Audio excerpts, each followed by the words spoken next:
8 দিন ধরে কথা বলতে পারছেন না জনপ্রিয় অভিনেত্রী শবনম ফারিয়া। জানা গেছে গত 1 সপ্তাহ ধরে গলার তীব্র সংক্রমণ ও টনসিলের প্রদাহে ভুগছেন তিনি। 13 জানুয়ারি রাতে নিজের শারীরিক অবস্থার কথা জানিয়ে সামাজিক মাধ্যম ফেসবুকে একটি পোস্ট দিয়েছেন অভিনেত্রী। সেখানেই তিনি অসুস্থতার কথা জানিয়েছেন।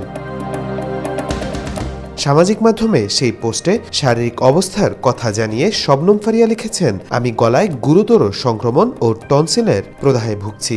8 দিন ধরে আমার কণ্ঠস্বর বন্ধ হয়ে আছে।